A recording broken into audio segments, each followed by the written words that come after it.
It's August 22nd, 2016, and it's time to review 5 of the most outrageous, infuriating, or just plain baffling things that have happened lately. It's your Facepalm 5. Let's count them down.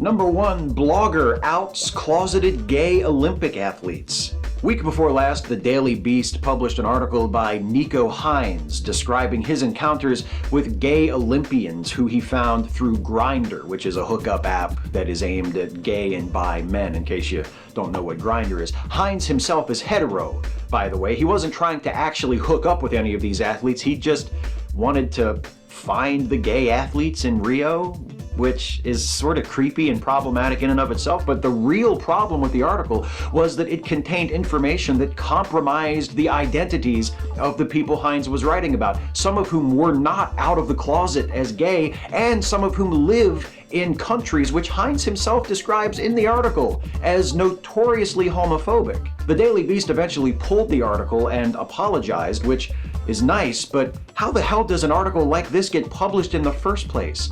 For Christ's sake, it's 2016. How depressing is it that there is still such a market for stories with a thesis statement that boils down to, hey look, gay people.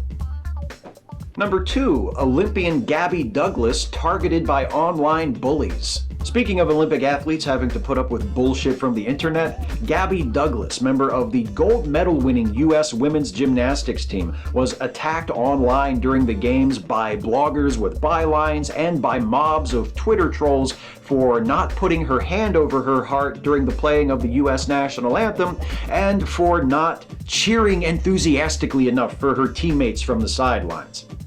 Douglas is far from the first Olympian to commit either of these supposed offenses, but never mind that. Why should we celebrate a world-class athlete competing in her final Olympic Games when we can tear her down for not measuring up to our arbitrary and imaginary standards of patriotism and sportsmanship? The Green Goblin was right about us. We suck. Number 3, Sean Hannity throws a tantrum. Speaking of people that suck, Sean Hannity. I could just leave it there if I wanted to, couldn't I? But I won't. So far this month, Hannity has divided his time pretty evenly between publicly feuding with fellow Republicans over their lack of enthusiasm for Donald Trump and pitching epic Twitter fits at journalists who opine that Hannity isn't really that great at his job.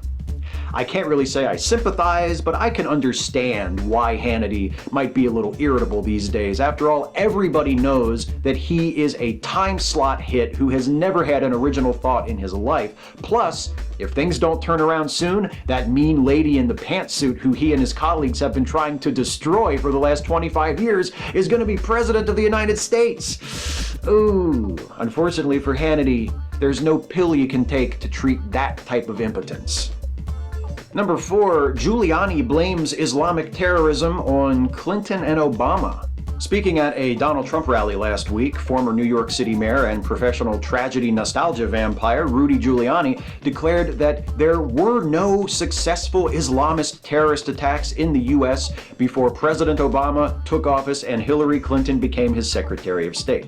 People jumped on Rudy almost immediately for apparently forgetting about 9/11, but come on, that's not fair. Do you really think that Rudy Giuliani forgot about 9/11? Right. And Lee Greenwood forgets the lyrics to God Bless the USA. Come on. Both of those guys know what the people want to hear. When Lee Greenwood headlines Tuesday night at your local fireman's carnival, he knows they want to hear God Bless the USA. When Rudy Giuliani addresses a Republican political rally, he knows they want to hear the 9/11 shit. And he mentioned 9/11 earlier in that speech. That's not the problem. The real problem with what Rudy said is actually there were several successful Islamist terrorist attacks in the U.S. post 9/11, pre-Obama administration. Oh, and the inciting incident for most post 9/11 Islamist terrorism was the U.S. invasion of Iraq. Who was president for that? Was that Obama?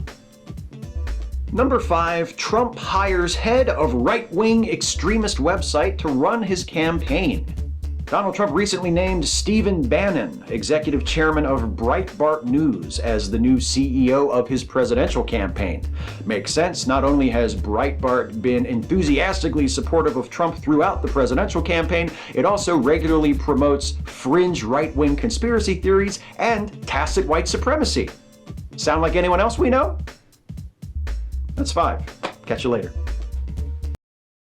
Hey folks, hope you enjoyed this one. If you did, please like, share, and subscribe. And also, please consider helping me to make more videos like this one by becoming a supporter of this channel through Patreon. For as little as $1 a month, you can become a patron of this channel and really help me out with making these videos. And if you choose to pledge at a level of $5 a month or more, you get yourself a shout out at the end of the Facepalm 5, just like these folks. Bradley Bennett, thank you, Bradley. David Foster, thank you, David. John Sano, thank you, John. And Mariel Holm, thank you, Mariel. Thanks to all of you for watching. Thanks to all of you who are patrons for contributing. And I'll see you next time.